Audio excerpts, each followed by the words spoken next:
하나님 말씀 신약성경 마태복음 6장 9절 말씀부터 13절 말씀까지 제가 봉독하겠습니다. 그러므로 너희는 이렇게 기도하라. 하늘에 계신 우리 아버지여, 이름이 거룩히 여김을 받으시오며 나라가 임하시오며 뜻이 하늘에서 이루어진 것 같이 땅에서도 이루어지이다. 오늘 우리에게 일용할 양식을 주시옵고 우리가 우리에게 죄 지은 자를 사하여 준 것 같이 우리 죄를 사하여 주시옵고 우리를 시험에 들게 하지 마시옵고 다만 악에서 구하시옵소서. 나라와 권세와 영광이 아버지께 영원히 있사옵나이다. 아멘. 상당히 긴 시간 동안 주기도문을 한 절 한 절 말씀을 나누었는데요. 사실 주기도문은 한 번쯤 그렇게 말씀을 이해해 볼 필요가 있는 듯 합니다. 오늘은 주기도문 마지막 9절 시험에 들게 마시옵고 악에서 구하소서, 시험과 악에 빠지게 마옵소서 하는 두 가지 기도입니다. 이것은 사실 하나이고 같은 기도입니다. 여기 시험이라는 것이 무엇일까요? 시험에 빠졌다. 보통 세상 사람들도 사용하는 말씀입니다. 보통은 큰 질병에 걸렸을 때 혹은 사업을 했는데 어떠한 연유로 사업이 큰 어려움을 맞았을 때 이러한 정도를 시험이라 생각을 합니다. 그래서 성도들도 이러한 문제가 생기면 큰 위기의식을 느끼고 특별히 신앙생활에 더 신경을 쓰기도 하죠. 그렇지 않습니까? 하지만 우리에게 구하라 본문이 가르치는 시험은 하나님의 나라 사람으로 살지 못하게 되는 그러한 시험을 말합니다. 이 뒤에 보면은 다른 것은 도움을 구할 필요도 없다고까지 예수님이 말씀하실 정도입니다. 여기에 나오는 시험에 빠지지 않기를, 그래서 하나님께서 시험에서 건져주실 것을 기대하는 것, 사업이 어려워서 시험에 빠졌는데 사업을 소생시켜주고 질병에 걸려서 시험에 빠졌는데 이대로 구한즉 병이 낫고 할 것을 기대했다면 조금 실망스러울 수도 있습니다. 보통은 앞에 말씀한 것을 더 큰 시험으로 생각하기 때문입니다. 그래서 어떤 큰 질병이나 사업 일터의 큰 어려움이나 혹은 자녀들의 큰 문제 같은 것들을 신앙과 삶의 심각한 위기로 여깁니다. 물론 그 말이 맞습니다. 심각한 위기가 아니라는 것은 아닙니다. 그러나 우리는 일단 이 말씀에서 의미하는 것이 무엇인지를 잡고 가야 됩니다. 그것을 놓쳐버리고 다른 것을 잡고 있으면은 우리는 본질에서 한참 멀어질 수밖에 없습니다. 그런데 가만히 한번 생각을 해 보십시오. 질병, 시내산의 모세를 한번 생각해 보십시오. 하나님께서 모세로 명령하였습니다. 모세에게 애굽의 바로에게 가서 나의 백성을 이끌어내라 라고 명령을 하였을 때에 모세가 두려워하며 가기를 꺼려합니다. 그래서 모세에게 하나님께서는 이적을 보여주시는데 그 품속에다가 손을 넣었다가 빼어보니까 손에 무엇이 생겼습니까? 문둥병이 생겼어요. 그 당시에 문둥병이나 중풍병 이러한 병들은 신병이라고 해서 어쩌다가 우연히 사람 사이에서 생겨난 질병이 아니라 신이 내린 질병이라 그렇게 여겼습니다. 그래서 다른 병들과 다르게 특별하게 문둥병이라든가 이런 병들은 병이 나았음을 누구에게 가서 확인을 받아야 되냐면요, 의사에게 가서 확인을 받는 것이 아니라 제사장에게 가서 확인을 받았습니다. 신이 내린 병이기 때문에 신과 관련된 사람에게서 다 나았다는 증거를 받아야 되기 때문입니다. 그만큼 심각한 병이 손에 생겼습니다. 그리고 다시 품속에 손을 넣었다가 빼었더니 그 병이 깨끗하게 나았어요. 하나님께서는 아무리 큰 병이라도 있게도 하고 없게도 하시는 분입니다. 심지어는 건강한 자를 죽이기도 하고 또 죽은 자를 살리기도 하실 권세를 가지신 분입니다. 그러니 질병이라는 것, 우리들에게 큰 문제이지 하나님께 질병의 문제는 별로 큰 문제가 아니다, 그 말입니다. 사업이나 물질은 어떻습니까? 하나님은 한 나라를 세우기도 하시고 한 나라를 망하기도 하시는 그러한 권세를 가지신 분 아닌가요? 그렇다면 그 하나님 앞에 사업이나 물질의 문제 아무 문제가 아니라 그 말입니다. 그렇기 때문에 하나님 앞에 온전히 서 있는 사람에게 있어서 질병이나 물질의 문제, 이러한 여타의 문제들은 사실 따지고 보면은 큰 시험의 문제라 성경은 그렇게 정의하지 않습니다.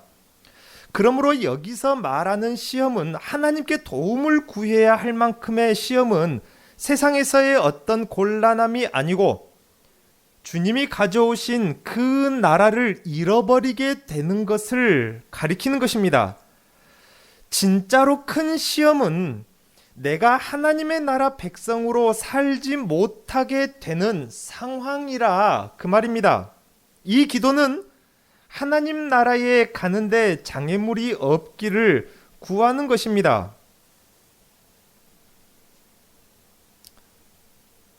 범사에 감사하라. 바울 사도가 그렇게 교회들에게 명령을 하였습니다. 이것도 같은 맥락이죠. 범사에 감사할 수 있는 것, 그 말씀대로 말씀에 순종해서 범사에 감사할 수 있는 것, 예를 들어 어떤 사고를 당했을 때에 크게 안 다치고 작게 다치게 해주심, 그래서 감사합니다 라는 의미로 범사에 감사하라는 이 말씀에 순종하는 것이라, 그 의미를, 그 말씀의 순종을 그런 식으로 해석하면 조금 곤란합니다. 왜입니까? 자칫 불구가 될 수도 있었는데 조금만 다쳤어요. 그러면은 하나님은 우리를 불구가 안 되게는 못하시고 조금만 다치게, 많이 다치지 않게 하는 그 정도 능력밖에 아닌 것이 될 수도 있기 때문입니다. 그렇지 않습니까? 사람이 앞으로 넘어졌어요. 그런데 다행히 머리는 안 깨지고 코만 깨졌어요. 하나님, 머리는 안 깨지고 코만 깨지게 해주셔서 감사합니다. 물론 그것도 감사의 제목입니다. 그런데 그것이 범사에 감사하라는 그 말씀에 순종해서 코만 깨지게 해주셔서 감사합니다가 되어서는 안 된다, 그 말입니다. 이해되십니까? 하나님은 앞으로 넘어져서 코는 안 깨지게 해주셨는데 머리는 어떻게 못 하시는 그런 고백이 자칫 될 수 있다, 그 말인 것입니다. 범사에 감사하는 것, 그것은 그 나라가 잃지 않게 되는 것이기 때문에 범사에 감사하는 의미인 것이지, 코만 깨져서 감사하는 그것이 범사에 감사하는 의미는 아닙니다. 시험과 유혹이 있지만 쟁기를 가지고 목적지까지 반듯하게 갈 수 있음에 감사한 것입니다. 예수님에게서도 있었던 시험이죠. 마귀가 광야에서 예수님을 시험했습니다. 예수님 앞에 놓인 시험은 가난함이나 질병이나 출세의 문제 같은 것이 아니라는 말입니다. 마귀가 뭐라고 그분을 시험합니까? 네가 하나님의 아들이거든 하면서 시험을 합니다. 여기서 아들은 관계적인 개념에서 하나님과 어떤 생물학적으로 부자 관계라는 것을 설명하는 개념이 아니라 사역적인 의미에서 아들이라는 것입니다. 예수님은 마귀가 3번에 걸쳐서 네가 진짜로 만약에 하나님의 아들로서의 사역을 하려면 하고 유혹을 하고 시험에 빠지게 할 때에 무엇이라고 물리치십니까? 내가 하나님의 뜻을 순종하는 자로 온 것이지 너의 말을 듣고 행하는 자로 온 것이 아니라, 그렇게 말씀으로 시험을 이기시는 것을 볼 수 있습니다. 그러므로 진짜 시험은 무엇입니까? 가난해지는 것이 아닙니다. 가난 가운데 빠졌을 그때에 하나님의 사랑을 시인하지 못하는 것이야말로 진짜 시험에 빠진 것입니다. 시험에 빠진다는 것, 세상에도 있는 개념인데 세상 사람들이 말하는 시험에 빠진 것하고 우리 성도들이 말하는 시험에 빠진 것은 개념부터가 다르다 그 말입니다. 독한 질병에 빠진 것이 시험이 아니라 질병에 빠졌을 그때에 하나님의 구원을 부정하고 의심하는 것, 이것이 진짜 시험에 빠진 것입니다. 다만 악에서 구하시기를 구하는 이 기도도 마찬가지입니다. 다른 악들이 많이 있죠. 질병도 악이고 가난도 악이고 재해도 모두 다 악입니다. 그러한 모든 악 중에서 다만 이것만은 바란다, 그러한 의미입니다. 하늘나라를 잃게 되는 그러한 악에서 구해달라는 것입니다. 어떤 질병 때문에 믿음을 잃을 상황, 가난 때문에, 그것 때문에 그 나라를 잃지 않게 해달라는 이 마지막 기도인 것입니다. 그런데 주님은 능히 이러한 시험을 이길 수 있는 능력을 이미 주셨습니다. 부자가 되고 병이 낫는 방법을 주셨다는 말이 아닙니다. 깊은 늪에 빠짐 같은 어려운 상황 속에서도 하나님의 구원과 사랑을 고백할 수 있는 능력을 이미 주셨다 그 말입니다. 우리가 믿음과 구원이 의심되고 흔들릴 때에 어떻게 그것을 이길 수 있습니까? 하나님 아버지께서 가장 큰 사랑의 증거를 우리에게 주신 그 증거를 한 번씩 다시 꺼내봐야 된다 그 말입니다. 이미 우리에게 아들을 주셨음을 확인하는 것입니다. 아무리 깊은 어려움에 빠졌어도 이 알미 하나님의 사랑을 의심하지 않게 해줍니다. 그래서 시험에 들지 않게 하는 것이죠. 아들 예수를 십자가에 못 박으시면서까지 이방인이었던 나를 구원하심이 하나님의 사랑인데 요즘 젊은이들의 말로 뭔들 문제가 되겠습니까? 가난이 문제가 되겠습니까? 사업에 망하는 것쯤이야. 중한 질병에 걸리는 것쯤이야. 고작 그 정도 가지고 하나님의 사랑과 구원을 의심하는 일은 없을 것이라 그 말입니다. 중한 질병에 목사님이 안 걸려봐서 그것을 고작이라 생각하는지라고 여긴다면 조금 불편할 수 있습니다. 이 고작이라는 표현 말입니다. 그렇지 않습니까? 고작이란 말이 불편하신 분이 계신가요? 그런 문제들이 가볍다는 말이 결코 아닙니다. 그런 것들이 이 땅의 고난이라고 한다면은 성경에서 볼 때 장차 받을 영광과 좋게 비교할 수 없다고 하니까 저도 고작이라고 하는 것입니다. 그렇지 않습니까? 이 땅에서 우리가 겪는 모든 종류의 고난을 다 합쳐도 장차 우리가 받을 그 영광에 비하면은 좋게 비교 자체가 비교할 수가 없다. 그러니까 고작이란 말을 써야죠. 그렇지 않겠습니까? 그것이 가볍다는 말이 아닙니다. 결국 우리가 시험에 빠지는 것은 예수님의 십자가의 은혜가 내 것이 못 되었을 때에 시험에 빠지는 것입니다. 하나님이 나의 아버지 되심을 못 믿기 때문에 그 순간순간마다 우리는 시험에 빠질 수가 있는 것입니다. 구약 사람들이 그랬죠. 삶의 고난을 만나면 하나님이 떠난 것이 아닌가, 구원을 잃은 것이 아닌가 하면서 그렇게 의심하고 시험에 빠졌습니다. 그래서 하나님이 아닌 다른 것을 찾고 하나님을 원망하고 저주하기도 했죠. 그러므로 우리가 시험에 빠지지 않는 것이란 무엇입니까? 고난을 만났어도 여전히 하나님의 큰 사랑을 고백하는 것, 이것이 시험에 빠지지 않는 것입니다. 지옥 백성인 나를 영생복락 천국 백성이 되게 하신 이 놀랍고도 엄청난 그 사랑을 여전히 고백할 수 있다면은 그는 가난해도 혹은 질병에 걸렸어도 다른 큰 어려움을 만났어도 시험에 빠진 것은 아니라 그 말인 것입니다. 우리가 시험에 들지 않고 악에 빠지지 않기를 구하는 기도는 결국 무엇을 구하는 기도입니까? 이 기도에 대한 응답이 무엇입니까? 라는 질문입니다. 그것은 나를 구원하신 하나님의 은혜가 도대체 얼마나 큰지를 날마다 알아가는 것입니다. 내 대신 십자가 위에서 죽으신 그 은혜가 얼마나 크고 기가 막힐 일인지를 아는 것입니다. 그것을 깨달아야 시험에 들지 않을 수가 있고 악에 빠지지 않을 수가 있는 것입니다.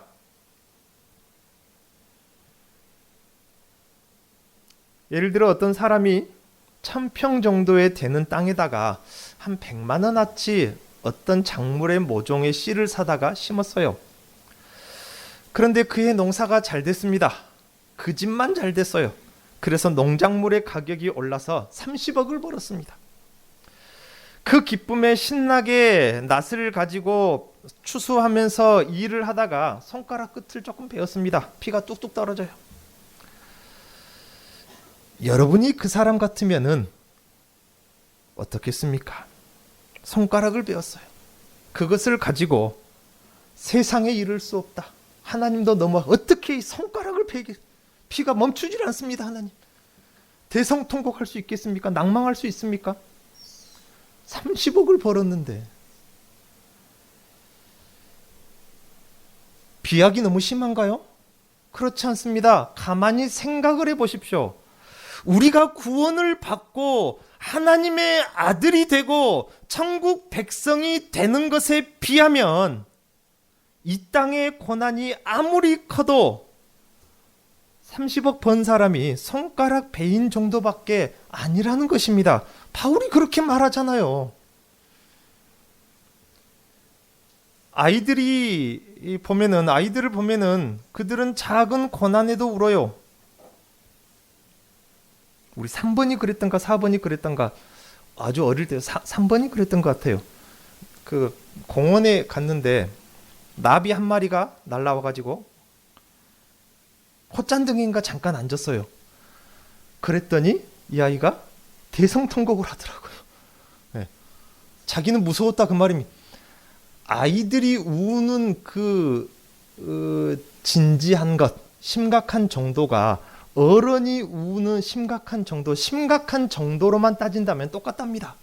어른이 언제 웁니까? 고난을 만났을 때 울어요. 시험에 빠졌을 때 어른들도 웁니다. 아이가 울었다는 것은 그 정도 되는 고난이라 그 말입니다. 무엇이요? 나비가 지 코에 앉은 것이 그 정도 고난이랍니다. 그러니까 그것을 고난으로 여겨요. 나비가 잠깐 앉았는데 아이들이 그렇습니다. 그러나 장성한 자가 보면은 그것은 고난도 아니죠. 고작 그것 가지고 거기에다가 어른들은 뭐라고 합니까? 고작이라고 말합니다. 이 땅에 속한 사람에게는 이 땅에서 만나는 그러한 것들이 고난이고 그것이 시험이지만은 천국 백성들이 볼 때에는 그것은 고난이 아니라 그 말입니다. 성경이 그렇게 말합니다. 그런데 내가 받은 영생복락의 천국이 얼마나 좋은 것인지를 모르니까 하나님의 아들 예수를 십자가 위에서 못 박으신 그 은혜와 사랑이 얼마나 감격적이고 기가 막힐 일인지를, 그것을 내가 받았는지를 모르니까 고작, 저도 이 고작이란 단어를 자꾸 써서 좀 불편하네요. 고작 사업 망한 것 가지고 하나님을 원망하고, 고작 헌금 때문에 하나님을 외면하고, 고작 질병 때문에 하나님을 의심하면서 시험에 든다는 것입니다. 통장에 몇천억을 가지고 있는 사람이 고작 사업하다가 몇백 손해보았다고 그것에 낙심하는 건 여러분 본 적 있습니까? 그렇지 않습니다. 여러분이 이 땅에 어떤 좋은 것으로 형용할 수 없는 천국을 이미 얻었습니다. 영원한 생명을 이미 소유하고 있는 사람들입니다. 그런데 낙심하고 시험에 들 것이 뭐가 있느냐라고 바울 사도는 그렇게 교회를 향해서 반문하는 것입니다. 그것들의 보증을 받았지 않습니까? 하나님의 독생하신 아들도 여러분을 위해서 내어주셨는데 이미 그만한 확실한 보증을 받았는데 무엇이 두렵냐 그 말입니다. 그러므로 우리가 시험에 들지 않기 위해서는 무엇을 알아야 합니까? 우리를 위해서 대속하신 그리스도의 은혜를 알아가는 것, 이것이 시험에 들지 않는 최선의 방법입니다. 그러니까 누가 찬송을 합니까? 그가 찬송을 해요. 내 평생의 소원, 내 평생의 소원, 대속해 주신 사랑을 간절히 알기 원하네. 그 사람의 소원은, 평생의 소원은 다른 것이 아니랍니다. 대속해 주신 사랑, 그것만 알아도 시험에 빠지지 않습니다. 그러니까 바울 사도는 감옥에서도 할렐루야 찬송을 했죠. 그렇지 않습니까? 이것이 주기도문 마지막 간구, 시험에 들지 않기를, 악에서 구해 주시기를 구하는 기도인 것입니다. 그리고 그 마지막에 나라와 권세와 영광이 아버지께 영원히 있사옵나이다 하는 기도가 이어집니다. 이 내용은 어떤 성경 사본에는 있기도 하고 어떤 성경 사본에는 없기도 합니다. 성경 사본을 연구하는 사람들이 처음에 있었던 원본에서 내용을 삭제하거나 빼지는 않았을 것이다. 더했으면 더했지. 그래서 무언가가 첨가된 사본보다 무언가가 빠진 사본을 더 원본에 가까운 것으로 봅니다. 나라와 권세와 영광이 아버지께 영원히 있사옵나이다 하는 이 기도의 문구는 나중에 다른 사본에서 첨가된 것이라 그렇게 봅니다. 그렇다면은 나중에 교회가 신앙 고백으로 그 문구를 넣은 것이라 그렇게 이해를 합니다. 그래서 우리가 주기도문 마지막에 낭송하는 그 부분은 사실 교회의 신앙 고백으로 보는 것이 좋습니다. 옛날 주기도문에 보면은 한 단어가 들어가죠. 대개라는 말이 들어갑니다. 대개의 나라와 권세와. 이 말은 여기서 대체로라는 의미일 수도 있는데 그보다는 이 모든 일들의 큰 원칙으로 말하건대 라는 뜻이 될 것입니다. 그래서 원어에 나온 대로 번역을 해보자면은 대개라는 것보다는 왜냐하면 이라는 말이 더 맞겠습니다. 우리가 아버지께 이렇게 기도할 수 있는 것, 뭐라고 기도했습니까? 하늘에 계신 우리 아버지, 우리 사람이 이룰 수 없는 어마어마한 강경 너머에 계신 그 하나님이 나의 아버지시며 우리 모든 교회의 아버지 되시는 그 하나님, 그분의 이름은 우리의 모든 사람들을 만나주시는 그 만남이 되시고 하나님의 속성이 되십니다. 그 이름이 거룩합니다. 하나님의 이름은 다른 모든 권세와 모든 존재와 구별되시는 분입니다. 그 나라가 임하시고 뜻이 임하사 그분이 이 땅의 교회들을 통치하시며 다스리시는 나라가 되게 하옵소서. 오늘 우리에게 이 땅 광야와 같은 이 순례길을 통과할 수 있을 만큼의 필요한 양식을 주시고 우리가 우리에게 죄 지은 자를 용서하여 줌으로 인해서 하나님께서 나에게 이렇게 용서해 주셨구나 하는 증거를 드러내게 하시고 우리로 하여금 다른 모든 것을 잃더라도 질병에 걸리더라도 가난해지더라도 다만 그 나라를 잃어버리는 믿음을 잃어버리는 시험에 들게 하지 마옵소서. 우리가 이렇게 기도할 수 있는 것은 나라와 권세와 영광이 이 모든 것이 다 누구에게 속했기 때문이라 하나님 아버지 당신께 속했기 때문에 우리가 이 기도를 할 수가 있는 것입니다 라는 신앙 고백이 마지막 그 부분인 것입니다. 이것이 중요합니다. 어떤 의미에서 이전 역사에서는 이런 확신과 소망으로 강구할 수가 없었습니다. 왜냐하면 그 나라는 견고히 세워진 나라가 아니었죠. 옛날 구약 시대의 권세를 생각해 보십시오. 그 나라의 권세, 그 영광은 하나님 아버지께 영원히 속해져 있는 나라가 아니었습니다. 물론 옛 역사 가운데서도 세우신 나라도 분명 하나님께 속한 나라였습니다. 그러나 그 나라 백성들이 그 나라를 바알과 아세라에게 속한 나라가 되게 고백했습니다. 배교했습니다. 그 나라는 사실 하나님께 영원히 속한 그런 나라가 되지 못한 것입니다. 또 구약시대에 세우신 그 왕들을 보십시오. 그 왕들의 권세가 영원한 권세가 아니었습니다. 대제사장의 권세가 영원한 권세가 아니었습니다. 그래서 부득이하게 사람을 죽였거나 부득이하게 자기의 의지와 상관없이 죄를 지었을 때에 도피성에 가서 피하게 되는데 영원히 그가 사는 날 동안에 거기서 피할 수 있는 것이 아니라 누가 생존해 있는 동안에 대제사장이 사는 동안에만 그가 보호를 받을 수가 있었다 그 말입니다. 그때 당시에 그 왕들과 대제사장의 권세가 영원한 권세가 아니었다 그 말입니다. 그렇기 때문에 그 나라 역시 권세와 영광이 영원할 수 없습니다. 그 왕은 언제든지 죄의 권세에 의해서 시험되어지고 넘어질 수 있는 왕이었습니다. 그 나라는 영원한 나라가 아니요, 그 권세는 영원한 권세가 아니었던 것입니다. 그런 의미로 나라와 권세와 영광이 아버지께 영원히 있사옵나이다 라고 고백할 수는 없었습니다. 그렇기 때문에 이 주기도문과 같은 기도는 구약 백성들이 할 수 없었다 그 말입니다. 그들이 어떻게 하나님을 아버지라 부르겠습니까? 더더군다나 하늘에 계시는 하나님을, 그만큼 사람의 간격 너머에 계시는 그 이름을 아버지라 부르겠습니까? 그들에게 아버지라는 이름을 주지 않았습니다.